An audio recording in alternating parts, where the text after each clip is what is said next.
What's up guys, I'm Colin with D-Pad Dubs. Today we're talking about how to break Overwatch in the form of its most adorable and rage-inducing hero, Mei. Freeze! Don't move!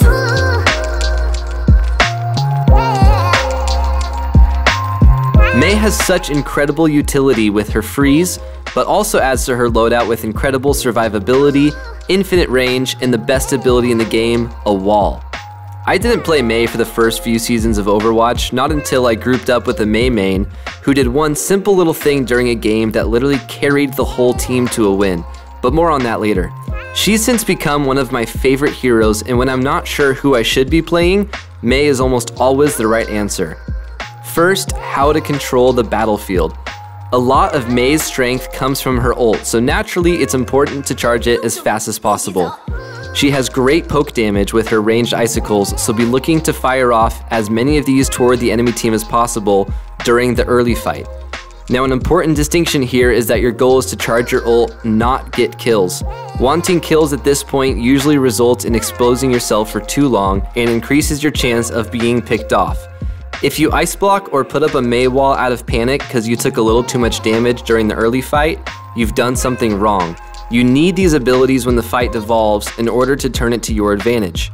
In essence, look to farm your ult with your icicles as much as possible without exposing yourself to too much damage. Now once you have your ult charged, you have a bunch of options how to use it. You can use it to initiate a fight or use it to finish the fight. My favorite way to use it is right after I've frozen the enemy main tank with my primary fire, I'll drop the blizzard right at their feet. This guarantees that the enemy Reinhardt can't charge out of the blizzard or the Orisa can't fortify her way out of it, etc. And once the main tank goes down, the rest of the team usually goes down with them. Don't hold out until all 6 players are grouped up to freeze everyone. Just get the main tank and your job is done. Second, dominate the front line. Mei can flank every now and again, but her true strength lies with and against tanks. Your Reinhardt is your best friend, and you'll be his if you stay by his side. Likewise, the enemy Reinhardt will want to report you by the end of the match if you stay in his face the whole game.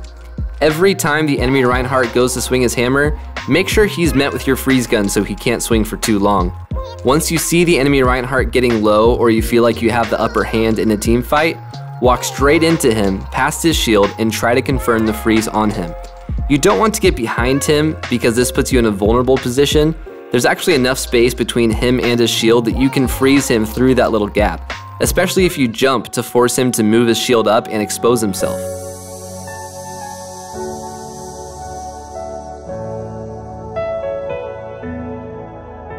If the enemy Rein is doing a good job avoiding your freeze and backpedaling, don't be afraid to back off and wait for a better opportunity. It's not worth your life.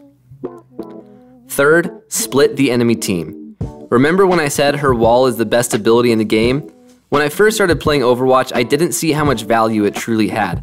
Sure, it can provide some cover for a second and make you a bit harder to kill, but where is the true strength in it? Its real value comes from the ability to isolate members of the enemy team. That one simple little thing I mentioned earlier is very easy to pull off. When you're in any area that has a small choke, use your wall to cut off the choke as soon as the first member of the enemy team tries to come through it. So many players have no idea how to counter this, and they'll fall for the same trick over and over again.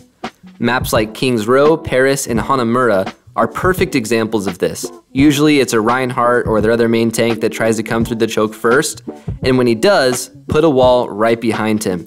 This makes him the only target for your team and cuts off all of his healing and other protection. You're basically signing a death certificate for the enemy you do this to. Always think of your wall as an offensive ability, and think of how you can use it to split the enemy team and isolate threats. If there aren't enemies on either side of the wall, then it's a bad wall and you should remove it. This is the key difference between a high level and a low level Mei. Her wall is everything. Here's a simple tech tip that can help you if you have a tough time placing your walls in the right spot. If you want to make sure you get the wall right on the choke to completely cover it off, rotate your wall by pressing the ability button twice and go parallel with it. This gives you more time to set up your wall because you'll be out of enemy sight lines and you can have it ready to cast as soon as the first enemy walks through. On a side note, make sure you don't incidentally isolate your teammates with a bad wall and cut off their escape. If this happens, take your wall down as fast as possible. Fourth, keep your head high. With how much utility Mei has, it's honestly a little ridiculous that her alternate fire is so strong, especially with headshots.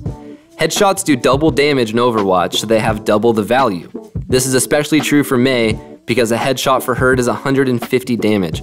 You can effectively two-shot all squishies in the game with a headshot and a body shot, and a lot of the time your target has already taken a bit of random damage, so you might even take them out with a single headshot. Make sure to keep your reticle at the enemy head high at all times to become a much larger threat at close range and long range. Fifth, 200 IQ Ice Blocks. Ice Block primarily serves as a defensive ability, and the healing received from it is great. But anyone who's playing Overwatch for a while knows how long Mei's Ice Block lasts for, and when they have this knowledge, you can be countered much easier. You can end Ice Block at any time, so a lot of the time it's better to end it early to throw off the enemy team. If you're one of the last players alive on your team and the fight is lost, don't stay in Ice Block as long as possible just to stall. Just die in order to reset and get with the rest of your team. In almost every other scenario, I like to end Ice Block early for a variety of reasons. If my health is getting critical, naturally I'll use Ice Block to protect myself, but if I start getting healed by one of my supports, I'll immediately end Ice Block because I know my supports have enough resources to heal me back up to full, without needing the rest of the time from my Ice Block. The longer you stay in this, the more time you aren't contributing to your team in other ways. You can also end it early to throw off opposing players. For instance, if facing McCree, I'll bait out his flashbang by popping my Ice Block and then instantly getting out of it once he no longer has that cooldown. You can also do this during almost any character when they need to reload. The immunity to CC and burst damage is the true value behind the Ice Block. The healing you receive from it comes second to that. In essence, use it preemptively to defend from the most dangerous abilities, then strike when you have the advantage. Well, that's all I have for you today. Thank you so much for tuning in. Please like and subscribe if you enjoyed this video, and let me know in the comments which tip was most helpful for you. As always, thanks for hanging out in the D-pad. Bye.